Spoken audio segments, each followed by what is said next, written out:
Audio Jungle.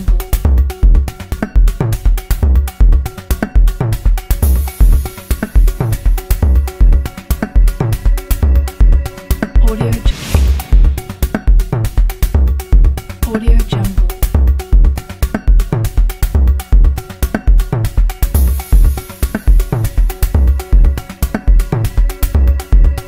Audio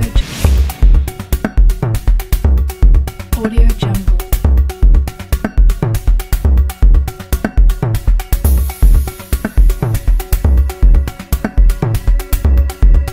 Audio Audio. Voilà, mon collègue là, mon abino balandi émission devant les Congolais, émission tobetaka mingi mingi, masolo na kati ya République démocratique du Congo, bana Congo, masolo ya robete ibongo ebele kasi to bana lisolo ya social bande konangai, o tali mingi mingi carburant et perturber circulation, mokolo ya lobby, mobimba, ba Congolais ba bimaki, bazongi la difficulté, soko bimaki na 1000 francs, oye ba kozonga na 1000 francs ya transport, lobby ofutaki 3000 francs. Que se passe-t-il pendant que M. Boudimbu, le ministre, il y a hydrocarbures, carburant et zali, que se passe-t-il? Ça devient maintenant un système dans l'Assemblée nationale. Après, le ministre, il y a économie, c'est maintenant le tour, il y a ministre, il y a sport, Pebongo, ministre, il y a intérieur. Que se passe-t-il? On ira jusqu'où avec ce système? Bienvenue à notre émission.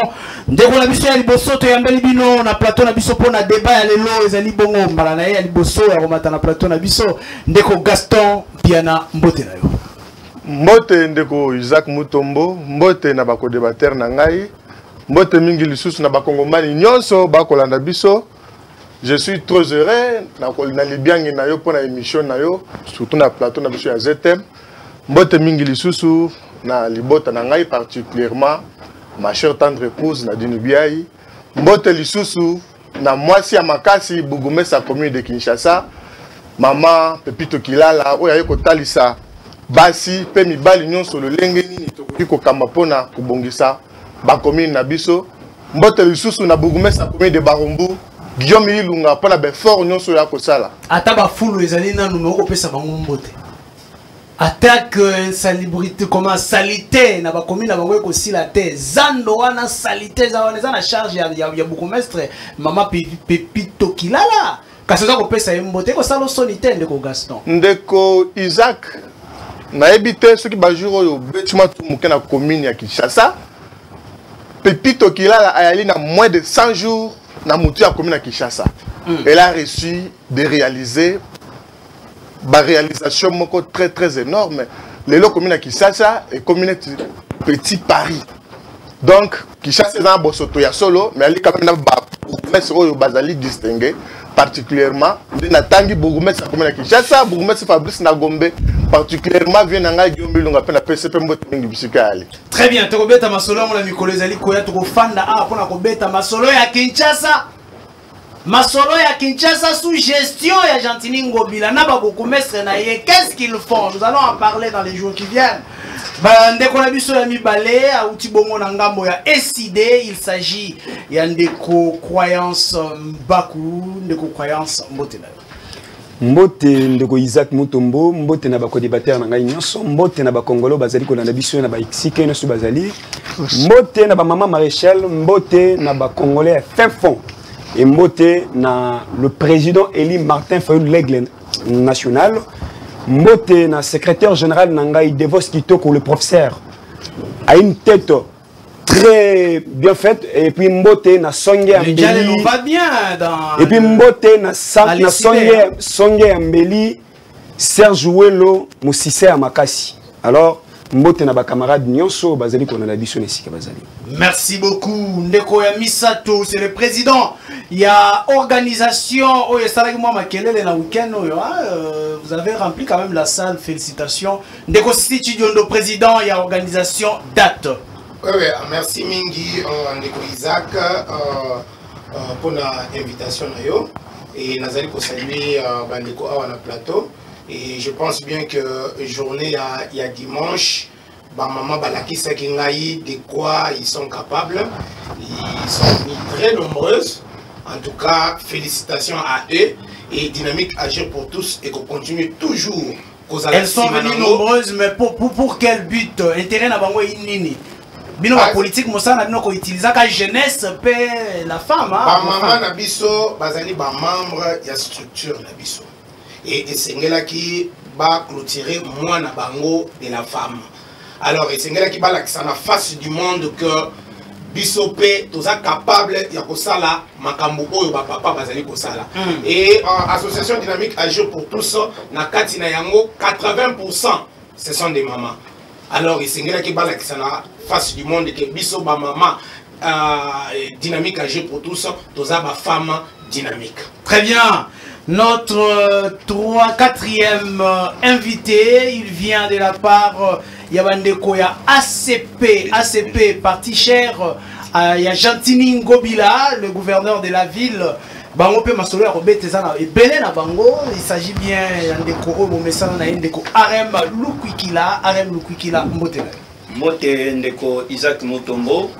Topesi mbote na ba co-débatteur nyonso o bazakati na esika wa plateau mbote na bana mboka bisika nyonso bizwami bango awa na République démocratique du Congo pe na extérieur ya pays en termes de biscuits tolingaki to plaider moi moké pour na cause ya bato o batekaka na conteneur ya Zigida bazui correspondance ya vice bourgmestre ya esika wana na tina ete baebisi bango bakoma na kofuta 30 000 francs congolais par semaine et babanda kofuta na trimestre mobimba une affaire de 150 $. Ici je ne suis pas en train de parler en termes lokola comme étant membre de l'ACP, ça n'engage que moi. J'ai dit que le peuple, les Congolais déjà bazan à moi dose il y a souffrance sur le plan économique. Alors, comme mécanisme qui ça passe l'écolo a passé en tout cas écosunga ni gouverneur il y a ville et c'est là c'est fait le président de la République. C'est là c'est fait aux Olela pendant que c'est vote le président de ton parti politique qui est le gouverneur de la ville province de Kinshasa babourgmestre de bakosala makambo yo Olela. Non, soko lobi que tozolela en termes déjà des biscuits dans lobby, je ne parlais pas déjà comme étant un membre de l'ACP, je ne m'adresse pas à messieurs les gouverneurs, mais nous allons s'adresser et pas à Kamba entité, il y a commune, il y a Kinshasa. Voilà. Très bien, difficulté à carburant, nous démarrons déjà avec le premier sujet. Qu'est-ce qui se passe-t-il? Qu'est-ce que l'Union sacrée nous donne comme explication sur ces points? Parce que lorsque gouverner c'est prévoir, qui bien mise en place pour être dans une difficulté à transporter, dans une difficulté à ressembler à carburant, Gaston. Qu'est-ce qui se passe-t-il sous votre gouvernement? Apparemment, vous venez avec les improvisations. Population. Merci beaucoup, Ndeko Isaac. Avana Yanolayo, Tikana, région Grenano, Muninga Nangai. Alobi vice bourgmestre Ndé Moutaji Mokano wana ete bamama na biso bakonyo comme na poto na mai. Pona koluka moya kozata quelque chose kotangisa bana na bango, koliesta mabota. Na tour ya vice bourgmestre pona ke noko Mokano wana. Na uti ko soulever pour moko ete commune ya Kinshasa ezana bourgmestre ya sika. Pepito Pilala. Mais des autres et yalimingi pona nini bandeko wana baliko bundisa bourgmestre makasi. Wana question les autres revenir sur na moninga na ngai. Lokola ye ali na parti ya excellence Gentini Ngobila akende ko betela eli solo pour intervenir parce que ko bandana la police baja wana nyonso bayali lokola Pepito Pilala ina vision ya solo ya kobongisa commune, ils ne sont pas d'accord avec elle. Très bien, nous parlerons prochainement. Ali ko sa makamona pena ba moyen na ye. Ndeko ni kambia penru ya carburant. Ezali vraiment passi. Biso union sacrée toyali batumoko toye pona ko bomba mabete. Union sacrée par contre toyali bato toye place mabe ali toyali ko la kisaba congolais. C'est ça aussi l'autre façon c'est de gouverner autrement par rapport à bande na biso yo babebisa ki mboka. À ce sujet la situation ya carburant est presque la même dans d'autres pays. Na bamboka ebele notamment Kenya, Ghana, Libye na mitao ba makambo carburant nyonso ezali perturbé mais na prendre yango avec amertume ministre Didier Boudimbo koleka pona kolobete non carburant yali mingi mususu ezali ko na ba dépôt mususu utaki kokoma mais nini esali que situation ça perturbé lobby lelo lisusu ndenge tozo le ba carburant toujours et ali alors situation e bandi lelo te et yali makambo autorité na bandeko na biso oyo bakambaki mboka na lolenge ya mabe boza makasi na kobwakela baninga nyonso oyo eza kosala mabe sous votre régime. C'est le régime Kabila, c'est le régime de 18 ans, c'est le régime de 32 ans. Jusqu'où nous irons à ba kolela na bino? Non, c'est-à-dire même na makambo carburant eza dana ba solution au mokonzi mboka a déjà ba mécanisme en place pour na trouver solution. Bandeko oyo ya régime oyo to remplacer bango bazwaki nani carburant na biso batekeli société Perenco ye ministre Boudimbo azalaki na Angola soko tuni moninga no Israël muto mobalaki na ye ba meki quand même ko sala ba corps moko boyete na ba jour ekoya biso moko to bando ko exploiter carburant na biso donc ezali héritage autorité na bandeko o bakambaki mboka mabe bateki bisobe bateki mai bateki carburant bateki même na banda ko ya l'état mais nous sommes en train de travailler pour que situation est anormale sinon nous avons compatir na bayimbo kanonso baliko kemba mingi population nanga ya Barumbu baliko kemba makasi soko kenda et pas nanga na Barumbu na ba station ebele mona commune yali muke donc plus de 10 stations na ba Congo station na kabamba ba station na nyonso wana mitao carburant yali te puis ezali risque. Nous devons orienter la situation de carburant autrement pour éviter, premièrement, Makamo et Salam qui a des bonhommes. Très bien, merci beaucoup. Ndeko, croyance rapidement, côté Nabino, est-ce qu'on peut dire que c'est la faiblesse de l'État? Topé, problème, il y a un va présenter à un niveau international. Le ministre était dans mon thème. Merci, Ndeko Isaac Mutombo. Merci, Naropesa Namaluba. Koloba était que ezali crise internationale, c'est vrai, mais boye bailo ko balbaka gouverner c'est prévoir. Gouverner c'est prévoir. Na lingina zonga mwa mukie na likambo etali Égypte. Égypte a utilisé ka bleu makasi. Fournisseur na bango eza Ukraine. Tango Ukraine a touché, Égypte a déjà na réserve il y a bleu, il y a plus d'une année. Dites-nous. Donc, à ta guerre, il y a une année. C'est vrai qu'on utilisait un grammage à peine à bango to eblo na va sela na blé et que diminuer. OK. Mais cela ne fera pas de sorte que éruption ezala na o etali bleu pa na bango. De même manière pa na biso. Gouverner c'est prévoir. Tout ça là politique à Romain, laissez cette politique des Romains. Manger aujourd'hui, vivre aujourd'hui, car on ne sait pas demain ce qui va s'affronter. Non, tout ça, la politique, on a fait. Faisons la bonne politique. Tant que besoin. Bobombi ndambu, bolien ndambu. Mais dites-nous aujourd'hui, réserve nous au RDC à Zan, à carburant, exacté. Le ministre prend cette, comment, cette, des ailes-là, le poids, il y a na TV, que ça va congolais que non, alors que les opérateurs, les pétroliers, notamment dans la cité Edgel, Oyo, à l'objet que tu vas communiquer rapidement pour TV, TV za radio. Rapidement, vous ne restez qu'avec quelques secondes. Balobi, Baouti Kosa la demande.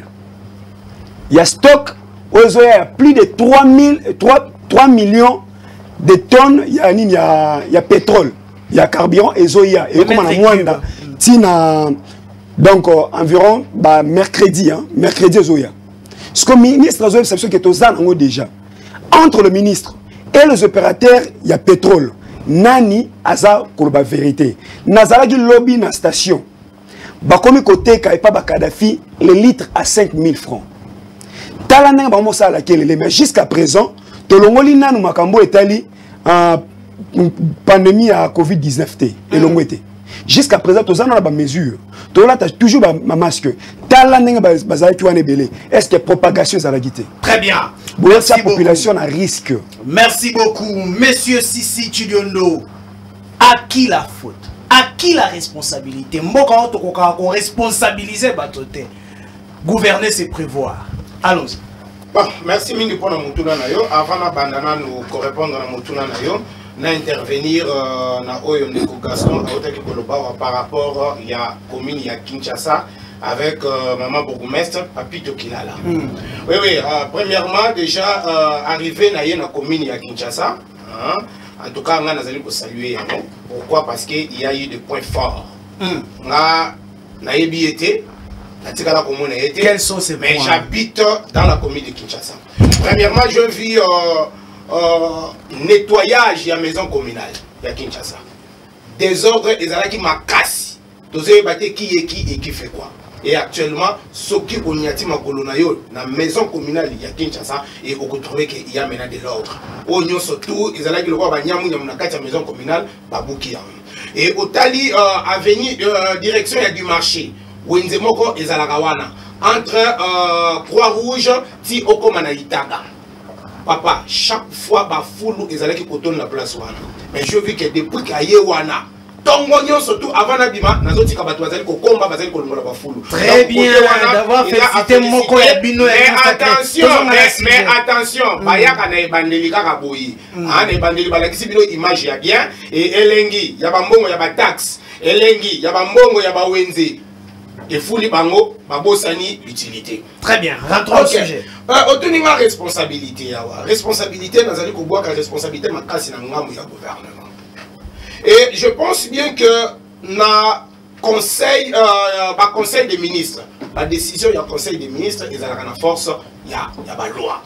Tant que décision, ils allaient comme il y a conseil des ministres, et c'est qu'ils ont la respecter. Entre autres. Nako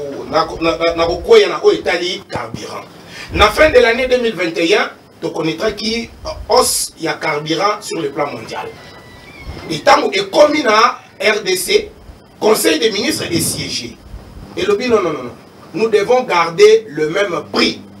Il y a carburant sur le marché. Mais excédent wana ya likolo wezali ko sala hausse wana.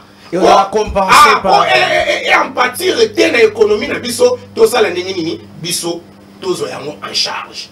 Gouvernement Azwa, Oswana en charge à Futagayango. Oui, et ça, les battants est belé au gouvernement Azali Kosalayango. Et la société pétrolière, non, ça ne peut pas continuer comme ça. Problème est bandiwana.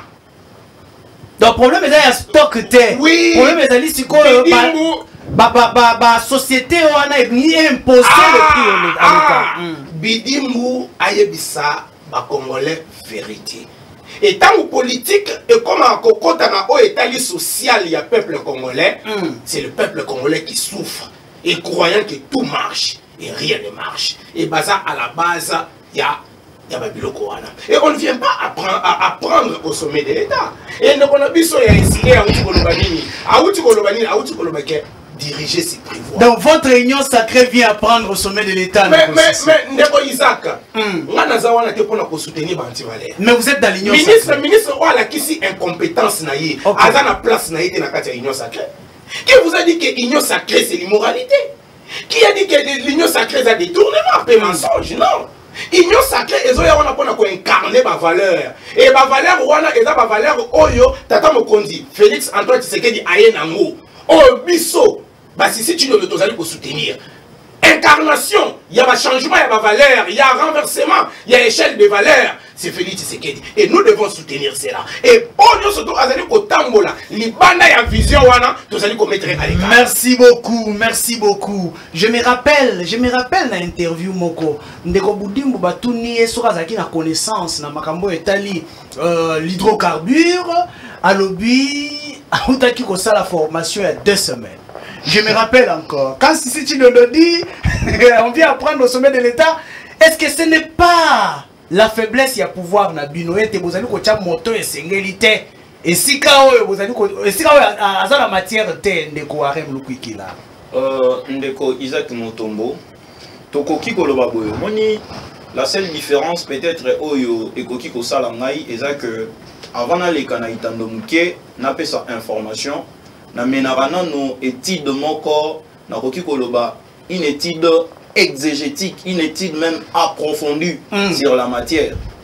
Je réitère d'abord par rapport à Oyondet Ndekonanga croyance à lobby que voilà des communiqués bimaki. Bon, je sais pas ceux qui communiquaient en ESA puis soit bimé na réseau social moko songolo, mais ngai na menaki d'investigation na ngai na engen total et jusqu'à que les lois qui tombent la pénurie et plutôt pénurie.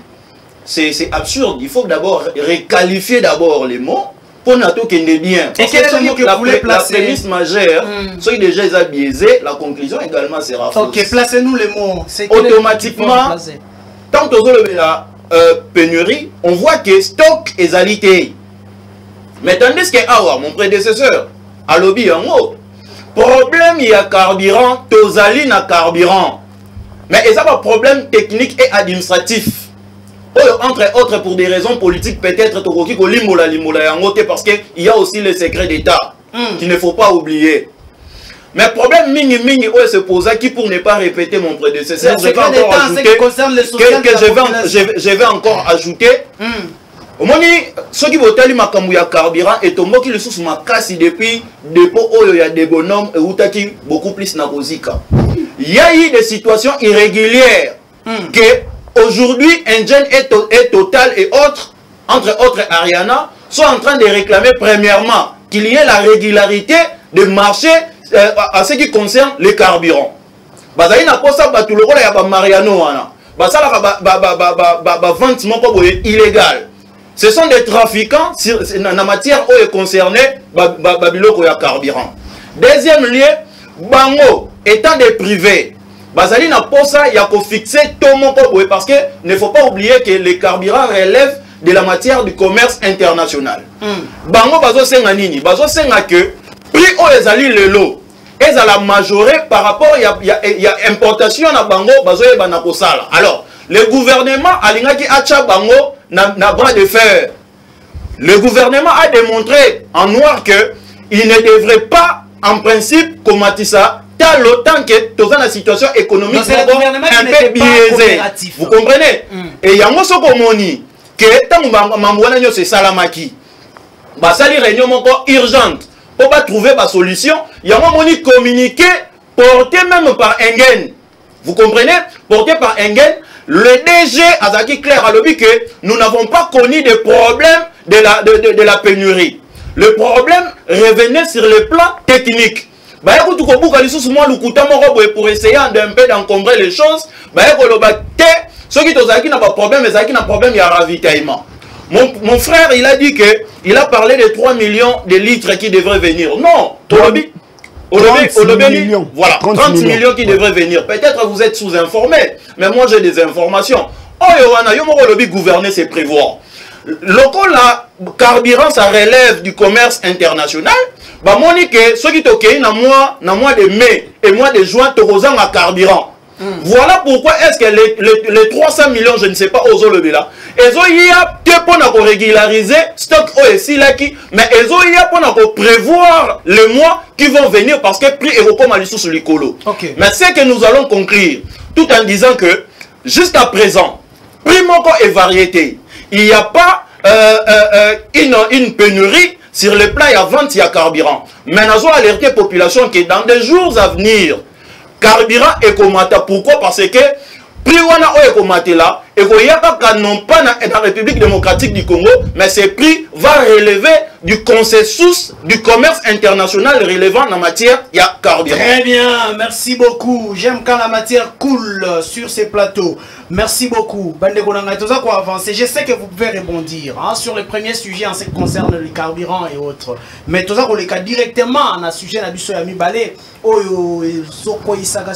Ministre, qu'est-ce qui se passe-t-il dans l'Union sacrée? Ministre et l'Union sacrée, hier c'était le ministre de Bahati Bukwebo.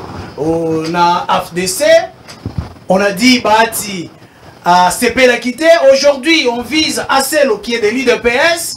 Qu'est-ce qui se passe-t-il au sein de l'Union sacrée, Monsieur Gaston? Merci beaucoup Ndeko Isaac. Na kati ya union sacrée crise réalité. Na otiko episode était avantage to ali nango dans l'union sacrée nous prenons que de valeurs.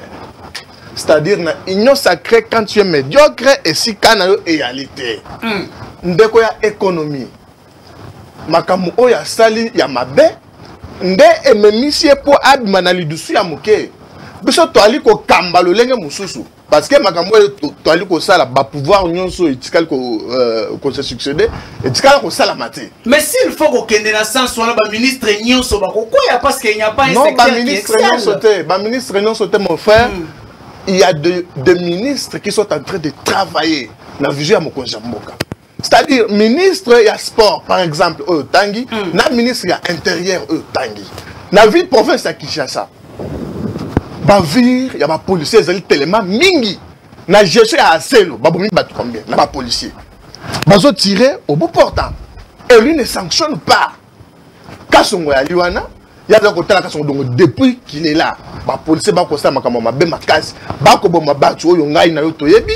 Batu wana ba lipe na mabota. Lelo tel que tu es là, aux alliés très important. Pour la famille na yo, na pour l'école ya Congo. Bon, c'est vraiment inconcevable qu'un policier au Bimi Boye a battu un massage au Koufi, oui, tu passes comme ça, c'est tout. Non. Ministre ya sport, mon cher ami, il faut toyeba n'enga kosala makambo. Ce sont nos ministres de l'Union sacrée. Mais biso to contre le ministre était toujours contre la population. Ministre ya sport, tu raté qualification mondiale. Yepé avec qui balete avec Botin Navarez était na terrain match betama ministre Ali match betama ministre ya sport Ali likolo na mapata na jet privé na moninga na avion ya aménagement du territoire donc match ici après ministre Akiti préparatif bazo sala bale comment ça na ba entraînement yazo sala bale ayambi ba ministre ba binizembo ba yembiye. Ça la paix comme BMP na banze voilà donc pour lui ça va. Alors est-ce que Moutouana résultat il n'a pas ici dans l'union sacrée bref toi aller quoi accompagner ba ministre c'est la réalisation na bango toi aller quoi accompagner ba ministre on bazo tambola na vision ya Mokonzi Kolo monsieur Chembo c'est qui il y a sport comme on est nan Serge Condé oui mais il a fait sa mission. Donc, moi j'encourage, les députés, j'encourage, Babengani était, tant qu'on kende, à couper ça, moyen de défense. Ce qui a causé la raison, à côté mais ce qui a causé la raison, Babenganaye, dès qu'on a celle, au moins il a plein de balobaki, moto aux la sécurité, c'est vous la sécurité. Téléphone faisait opérationnel. Makamouya au sein Babenga à celle, n'a pas député. Un bas téléphone te ba otu ko boma moto na commune Kinshasa dernièrement ba zo boma ba jour nyonso ba policier ba udiana mon chef ba zo kanga na ba moto ba policier ba tiki sous chef ba kelema na banzela ba kanga ba moto ba moto ba zo kambongo et puis moi les autres qui doit besoin que na mabenga na bango nous ne sommes pas là pour encourager des bêtises mon cher ami donc à celo ce qui s'expliquer il doit catégoriquement partir à Kokende c'est-à-dire biso tozali na souci à aider Mokonzi Mboka surtout biso ba communicateur et changement pour la nation tozali on a été pour accompagner bato ba ko sala mabe donc biso tozali tel ko la bato yo oyene tando ikena mai na monoko pour ne pas parler non donc moi je soutiens les députés et ça droit na bango ya ko bengi ça parce que bango ne bazo contrôler le gouvernement tant ba sentir que nos places est tambolité et ça na droit na bango ba bengi si bango er ba ko kende ba yoka bango soki bazana nzela ba continuer ceux qui bazali na nzela te ba convaincre te ba élu du peuple donc kokene na bango na lidusu ya moke selon ngai ezambe baté très bien Gaston Piana ça c'est la vie de Gaston Piana apparemment na kata union sacrée communication ko mo kabwana ba misusu bazo soutenir ba ministre ndé na mona groupe moko soutenir ministre ya économie awa et le ministre akoko ya te bino kote bo le ministre ya économie esengeli akende confusion on a pour 30 secondes. Confusion à Yaliboye. Est-ce qu'il faut soutenir Moutou ou bien faut soutenir Makanispe à Malam? Est-ce que tu vas accepter que les Congolais, plus de 80 millions de Congolais, banyo comme pour la Moutou, on pas penser qu'on a poché la poche? Non. Donc, biso, communicateur, il y a changement pour la nation. Oye, quand même, un coordonnateur, moi, je suis papi de Songan, monde la bonda, la PCP Moto Biskali, tozali na vision, il y a redorer. Image, il y a communication, il y a union sacrée. Très bien, j'ai salué aussi les cordons Papi Josso, mais aussi, j'ai salué aussi les cordons, comment il s'appelle de l'autre côté? Non, je ne sais pas. Kabasele, je le salue de loin là. Ndeko, croyance, est-ce qu'aujourd'hui on peut dire qu'il y a un autre vent et la démocratie? Nabandeko Nabino, Bobundagi Nabangolobi, au moment où il était ministre et Union Sacrée, député et Union Sacrée, ça y est. Communicateurs et Union Sacrée, nous ne pouvons pas soutenir la médiocrité. On peut dire quand même que les lois, c'est nous applaudir vent où il y a démocratie, ça pour ce qu'on a. Et ça, c'est pour ça aussi. Mais on sait que si on a un couloir. Ok. Avant qu'on ait un sujet, on a aidé de quoi Arem. Rapidement. Arem, tant qu'on a na TV, il faut se rater un coup. Arem, secret d'État. Na social et congolaise à la raté. Ok? Secret d'État na social et congolaise à la raté. Comment tu peux venir ici à la télé pour dire de n'importe quoi? Papa non anda quoi bengano anda. Faut responsable non non, papa na anda quoi bengano. Allez-y. Na jouer na qualité à moi. Mais non na qualité responsable. OK. Na jouer na qualité à moi. Biso to botam na papa. Tozo ngana weza sujet. Babi Union Sacrée azo binga na ba ministre ne bolobai ke bozaki na gouvernement ba warrior ya ngana di warrior. Moi je dis que ce gouvernement c'est un gouvernement de fainéants parce que bango nyonso tout na ba secteur nyonso balaxi incapacité na bango to qu'on a cité EPST hydrocarbures sécurité intérieure défense affaires étrangères. Et ça, il faut voilà, la logique la logique problème et qu'on résoudre problème T. Et quel est le problème? Solution même résoudre problème. Le vrai problème est ça, ministre T. Le vrai problème, c'est M. Chilombo. S'il faut aider la République, M. Chilombo devrait démissionner comme un bon patriote. Mais comme il est animé de mauvaise foi, ne azali ko tingamati siko ne bonga. Li porte banda ko soma na 500 fois o kaisa ma bakoni. Otalango déjà ne komi. Ministre économie accueilli. Oh, ministre économie accueilli mais conséquence c'est tikali. Côté na ministre économie, il avait maman libuma ba congolais et ton d'ici congolais. Sécurité bozo lobela. Tozaki liboso na Konde. Konde aye ache désordre na ba assemblée provinciale, ache désordre na ba province, ache désordre partout. Vous étiez là pour défendre. Et là simplement e kaboli bango za lipa. Ko cha lipa na munoko. Ndem te kaboli bango. Ne venez pas nous dire que non toqué parce que et ne soutient pas, non. Vous soutenez seulement parce que vous n'êtes pas là. Ah, donc si vous étiez là, qu'ils ne sont pas si vous étiez là, vous n'allez pas soutenir comme ça. Très bien. Rapidement. Les Wewa que vous venez aujourd'hui défendre, c'est le même Wewa qui ont instauré la Wewacratie. Ça signifie quoi ça? Un néologisme. La Wewacratie veut simplement dire qu'il y a une nouvelle manière de diriger avec le Wewa. Ceux qui ont méquis, il connaît chez vous, il vient vous lapider avec de pierres. La Wewacratie. Nous avons quitté la démocratie pour la Wewacratie. C'est vous qui êtes amené ça. Ce qui se passe dans l'Assemblée nationale, là, c'est pas la démocratie. Vous verrez des Wewa dans l'Assemblée nationale pour lapider des députés, pour lapider des ministres. Très bien. Ça. Merci beaucoup. Ndeko Sisi Chidonondi, ce n'est pas la démocratie. Vous allez habiller incompétence, et poisson est pour la kanamoki la terre. Poisson est pour la kanamoto. Le vrai problème, c'est M. Félix Tshisekedi, meneur de troupes. Okay. Bon, Ndeko Isaac, tokoya awate otola kisaba qualification na biso, to ba fonction na biso. Okay. Par rapport à Ndeko Tangalobi, vous allez soutenir parce que vous avez une quantité, parce que vous avez travaillé dans le faut et archifo. Nous sommes avec eux. Nous sommes dans la boîte. Nous allons au monde à Magamboni, nous allons au Kende. Atika Koya Koloba Awa, ba déclaration moko populisme pour peuple ACP Lanaye. Ata populiste wa. Biso batu tozali na kati ya union sacrée. Biso nde tozali komona que ya ça va et ici ça ne va pas. Lui-même Chilo Ye ayaki alokota ba information ya balabala. Soki eza na bato oyo bakoya kopesa vraie information eza biso. Ndeko Isaac. Problème ya motion ya ministre to ya ba ministre oyo ewuti kobima. Ya sport na ya intérieur. Biso CCN.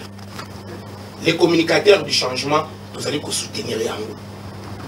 Et ba ministre wana esengeli bakende. Premièrement, il y a un problème, il y a compréhension, il y a vision. Il y a chef d'État. Et avant gouvernement Samalukonde ezala investi, basalaki eloko tozali kobenga séminaire de renforcement des capacités. Et maintenant on peut conclure que incompétence wana c'est dans les sangs. Oh. Même si ba format kibino. Est-ce que ce n'est pas le leader qui est dans l'incapacité à retransmettre la vision de... C'est pas ça, monsieur. Nazokoma, ça calme. Ok.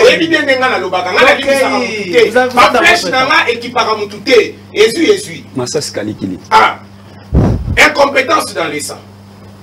Et moi je déclare, celui qui est visé, c'est le Premier ministre. Oh. Oui. Ba député, hein. Batika kobata na sima ya ba ministre. Ode, tout le monde la ministre tel, tout le monde la ministre. Non. Qui a les programmes du gouvernement? C'est ça Samalukonde. Les lots où la population est allée au Koufanzala. Le chef Samalukonde est toujours Premier ministre. Mandat ya Félix Tshisekedi est allé en voie ya ko échouer. Samalukonde est toujours Premier ministre. Courant na mai ezate, banzela ezate, batu bazali kofuta mamalamu te, misala ezate, Samalukonde est toujours Premier ministre. Dans quel pays? Nous ne pouvons pas être là et applaudir les individus. Si ça ne marche pas, sois courage. Yaboye bisabatu ke ndena aboye na koki na makamuté, je démissionne. L'élégance politique. Très bien. L'élégance politique ezali ko permettre bande ko pe ba démissionner. Pourquoi Samalukonde doit continuer à être là si longtemps ezali ko marcher te? Biso, si tu donnes, tu applaudis ça qui te dit, oh, jeunesse ayé. Jeunesse ayé n'a pas ya sika, n'a kati ya gouvernement. Mais, dans un moment, il est plus qu'un Inunkama, n'a pas été incompétence. Animaké a échoué, allons moi, Union sacrée est à l'ingérité. Et ya wana po esokola yo obi mamalamu, non, soko za faux. Merci beaucoup, Arem Lukwikila. Vos ministres sont tous sauf être warriors. Bazaba warrior n'était. Est-ce qu'aujourd'hui sur mon plateau vous pouvez prendre le courage, vous avez union sacrée pour retirer qualificatif ou un warrior dans ma ministre Nabino? Bon, ce qui est sûr déjà. Parce que Bino Mokonde vous pouvez biso au niveau de l'Assemblée. Ce qui est sûr déjà. Kolobela gouvernement ya ba warrior na ebité mon colonie na leka na plateau déjà ngai na qualifier bango des warriors. Vous voyez que Arem Lupiki là c'est une personne de valeur et il ne qualifie pas n'importe comment. D'abord on a Luki na Sunga Bandeko mais avant na Sunga Bandeko ndeko croyance na bosenga welo komoko. Il faut critiquer beaucoup plus les idées qui sortent parce que ici moi je suis en train de transmettre la matière, mais au moni golobi ndeko préparer matière nazo zela kutu suka na moye bisanga au moni ndeti tango lobi loko oyo contraire na moye zabo moni tango lobi loko oyo et beaucoup plus vous parlez, je comprends très bien. Olinga bamingi ko critiquer ndeko Arem Lupiki là parce que vous connaissez un peu son poids, mais totika la vraiment tomate ça débat totika la na matière. OK, na ko attaquer ndeko croyance té voilà nazo ni na matière et ane loko moko esengeli toyeba. Qu'est-ce qu'on appelle les régimes politiques? Qu'est-ce qu'on appelle la forme politique? Avant, on dit que la prémisse majeure, lorsqu'elle est fausse, y compris la conclusion, sera également fausse. Il y a un moment de croyance qui a payé matière à lobby, la responsabilité revient au chef de l'État. Le frère de mon prédécesseur, la responsabilité revient au Premier ministre. Or, la compétence est d'attribution. Quelle est la compétence du président de la République? Quelle est la compétence du Premier ministre? Quelle est la compétence du gouverneur? Et plutôt du ministre. Tout est un régime. Ce qui déjà au level la responsabilité revient au président de la République. Mon frère, nous sommes dans un régime semi-présidentiel. Donc, la responsabilité est partagée. Mon frère, nous ne sommes pas dans un régime qui est présidentiel, dont simplement ceux qui va accueillir l'évabilité revient au président de la République. Mon frère, il y a un moment que Arem Lukwiki l'attend à le caso le baboueba modifier la constitution. Tout le monde régime semi-présidentiel, tout le présidentiel. Présidentiel, tout le monde va équivoquer pour aimer ma vie sur le présidentialisme. C'est ce que Arem Lukwiki est en train d'évoquer. Responsabiliser totalement donc, le président. Une manière de permettre que le président de la République de faire exécuter proprement sa vision. Mais, Nalungi Kokende wana te po balobeli pe Sama et autres. Mais Sama n'a pas la compétence, je peux dire, de venir travailler à la place du ministre de l'Intérieur. Sinon, ça serait un empiètement du pouvoir. Mon frère, hier, Azawana le rôle à coach. Coach, soka tcheba joueur na terrain. Batali balobi o azobet à INT. Le joueur doit être disqualifié de son poste. C'est ça même le managérial politique que le régime Oyotozali Nango est forme de l'État, na forme décentralisée, la décentralisation du pouvoir. Cela veut dire que le président de la République lègue son pouvoir, le premier ministre lègue son pouvoir. Donc vous donnez raison à l'Assemblée nationale, tant que ministre ministre. Moi, je suis pour à ce que le ministre de l'Intérieur puisse partir. Pourquoi? Parce que selon ses attributions, le ministre a 18 attributions conformément à l'ordonnance du président de la République. Je pense c'est le numéro combien, mais l'ordonnance de 2020 portant l'attribution des affaires au ministre. Ce qu'on a 18 attributions, maintenant, soit des aux majeurs. Entre autres, veiller sur la gestion politique de la territorialité. Deuxième, ezali que Azawana pour assumer maintien de l'ordre public, la sécurité et la protection des personnes avec leurs biens. Mais mon frère, Tokei Siko on a sécurité. Aujourd'hui, M23, n'est-ce pas qu'Ayebisouk n'a pas s'infiltrer? Quels sont les efforts du ministre de l'Intérieur en matière de sécurité? Même Ilou Kamba, Nasseri non, s'il vous plaît, je parle des attributions. Il y a un veiller sur les frontières. Il faut lire les attributions. Et ça, les attributions mixtes, et ça, les attributions spécialisées. Vous comprenez? Via la police, ils ont revenir par ministère intérieur. Entre autres, il doit protéger la population et leurs biens. Policier moko auti koboma soki combien de personnes na Lubumbashi. Ce genre de bavure, quelles sont les solutions au ministre intérieur à Zozwa? La protection de nos biens. Oyebi ke Koulou ne kitaki. Mais yebi sanga sur le plan de sécurité. Est-ce que oyebi to ya Koulou na oye komi komanda? Merci Arem. Merci Arem. En chitance, je dis que le ministre de l'Intérieur il faut aller. Et la seule différence aujourd'hui, nous devons applaudir le pouvoir actuel. Parce que tu dois apprendre le Parlement comment fonctionner. Sous l'ère du président de la République actuelle. Très bien. Croyance nous ont le cité je ne sais pas croyance, soit cité kaka. Fait mon corps et les kaka, va sanctionner un ministre na pouvoir. Soit un communicateur, ou a critiqué directement un ministre du pouvoir. Très bien. Merci. Croyance à yoke à noter. Je pense Motuna Oyo et Kwei Mingi na ba message na ngai zali ya koyeba. Qu'est-ce qui s'est-il passé avec le ministre Kibasa? Population l'Iram Kibasa pour protéger. Qu'est-ce qui s'est-il passé avec le ministre ya Essu? Na moni on a pas message Kwei awa. Ministère ya Essu, ils ont posé problème tilelo. Bozota a été pour nani. Je peux même ajouter que plusieurs fois, dossier à détournement côté à EPST, Natoni Mouaba, est-ce que Biloko Nabino est commis sélectif? Monsieur Gaston, vous avez 1 minute seulement. Pardon de Koïza, Bakslanga 30 secondes, Nalongola, Makambo, Bosotomoko de croyance. Gérez ça bien, allez-y. De croyance à lobby, Makambo, député Basala. Parce que ceux qui m'ont dit tout ça. Mon cher Talanga Namisu, pour ton information, ministre de l'économie, Ayambaki Bissou. Pour ton information, Aselo, Ayambaki Bissou.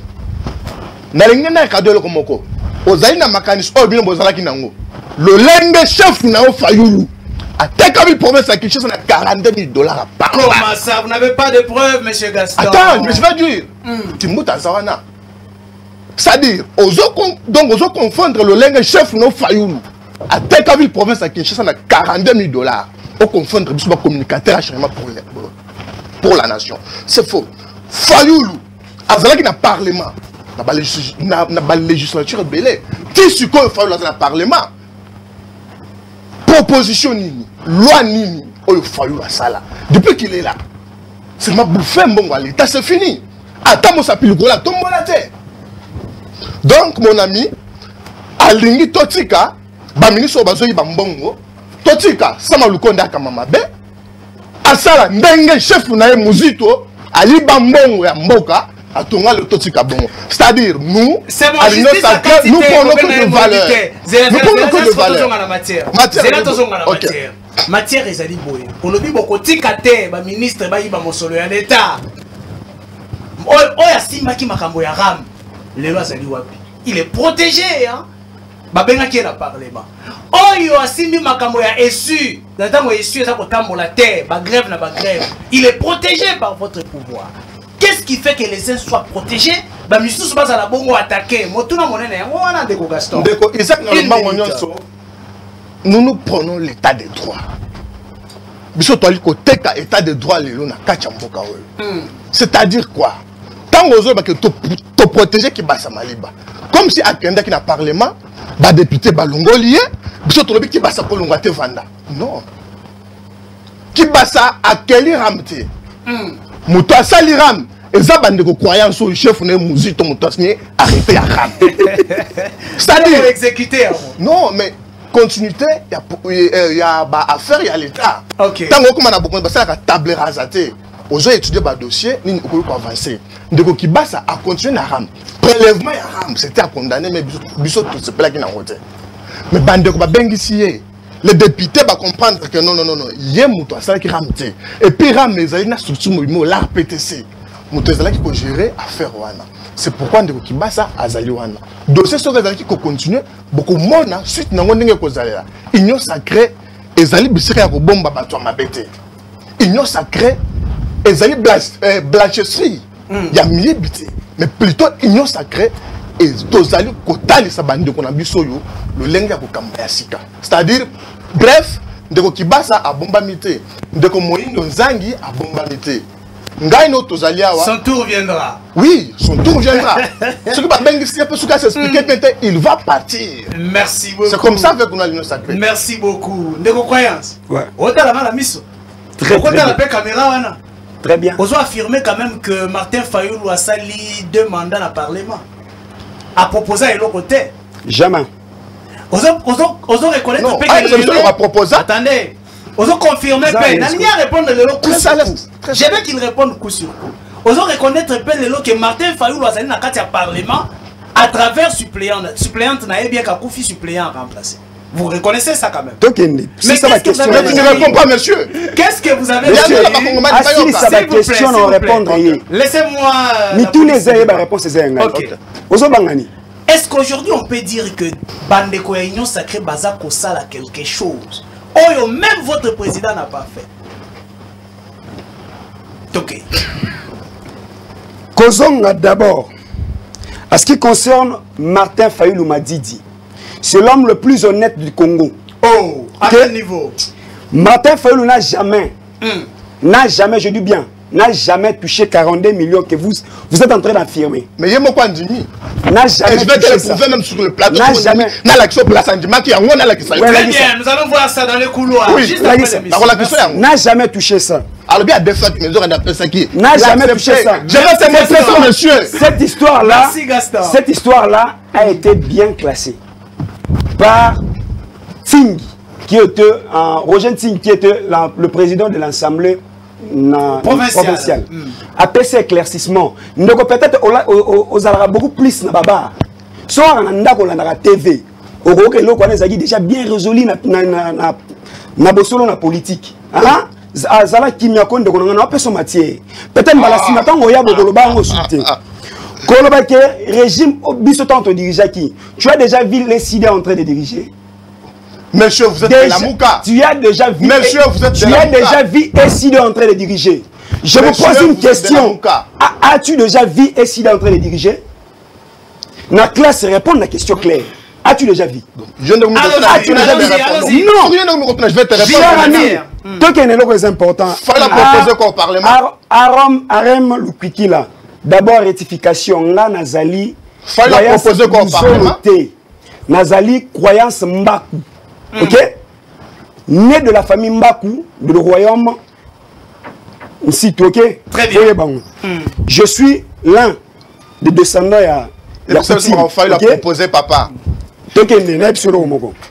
Tant que la proposition est déstabilisée. Non, Bazolé n'a pas zaboé. Moi, Kozana communicateur, moi, est décidé. Et ça, Ozana tourbillon. Mais il y a ça qui faut la proposer, c'est ton passe. Zala les stop, c'est notre matière. C'est pas à moi. Chaque mois, ce n'est pas à moi de te donner de matière. Aux communicateurs va te renseigner aux amateurs. Il n'a rien fait.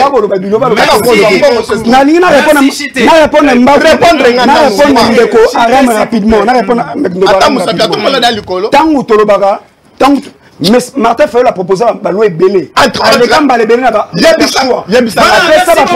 L'émission ne va pas quand même communication financière et télé. Monsieur Wapi. Mais tu peux me répondre rapidement. Non, pardon, on a répondu le mot rapide, pardon. Je te donne 30 secondes. Voilà.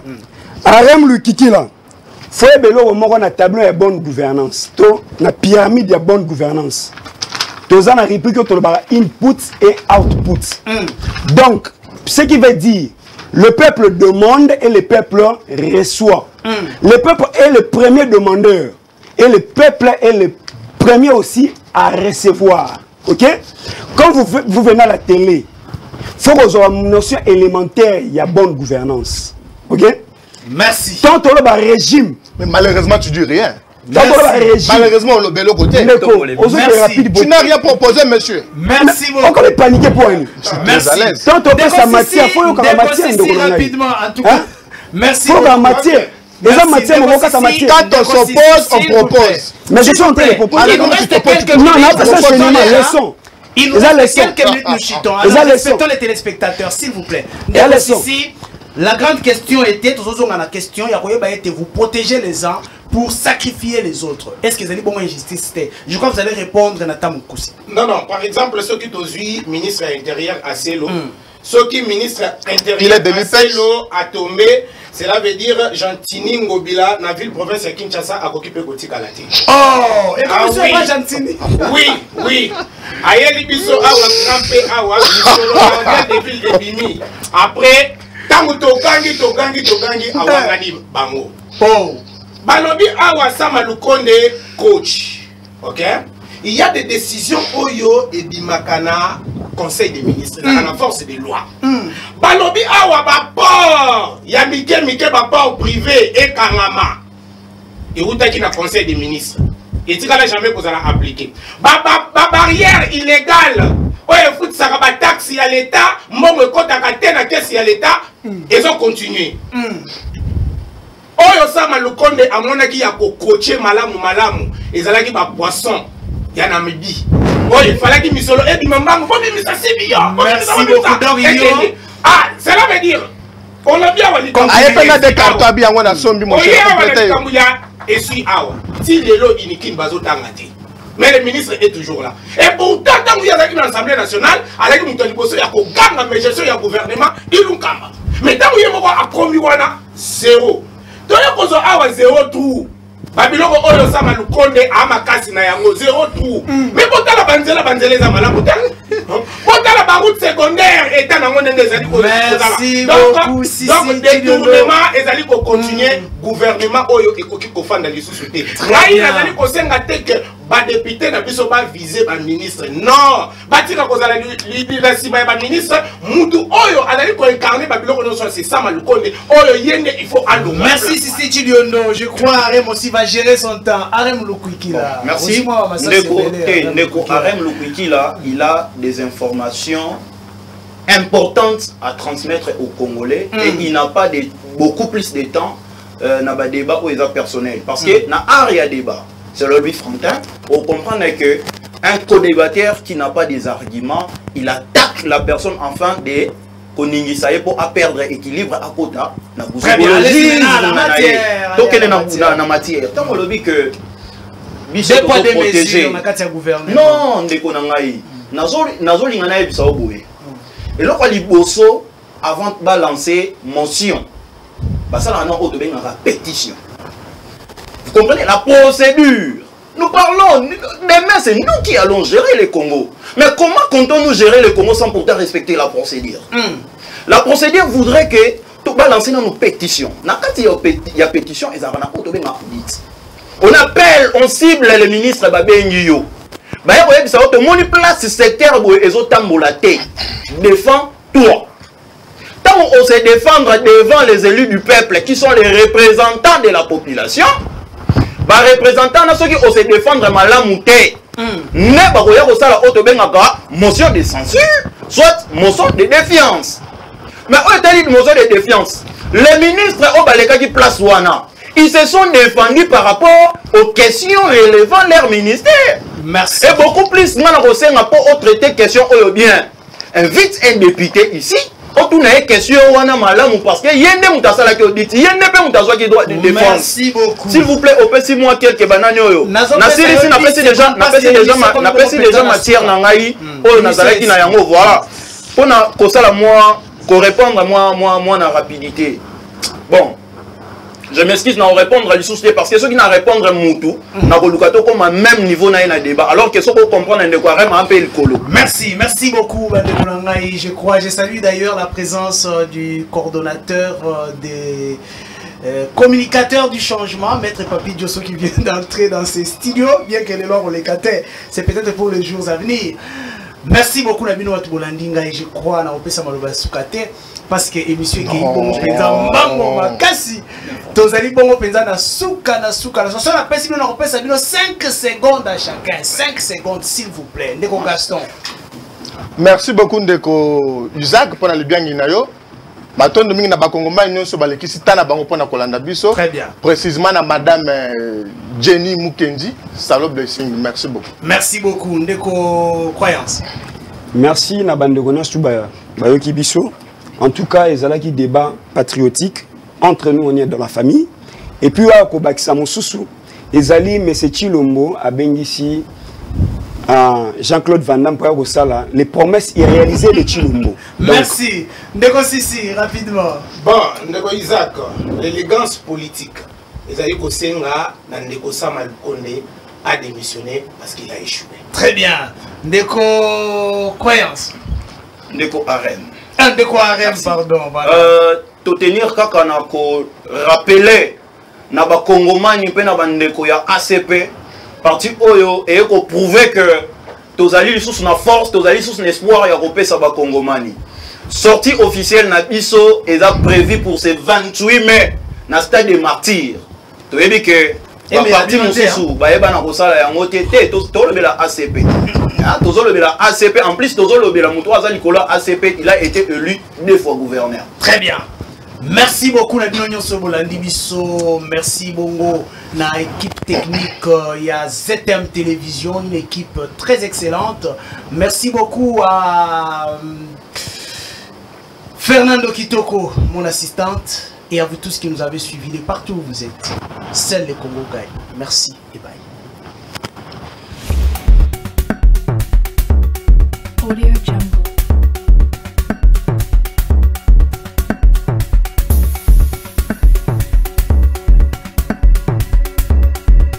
Audio Jungle.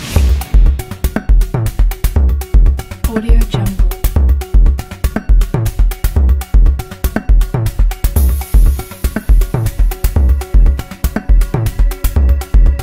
Audio Jungle. Audio Jungle.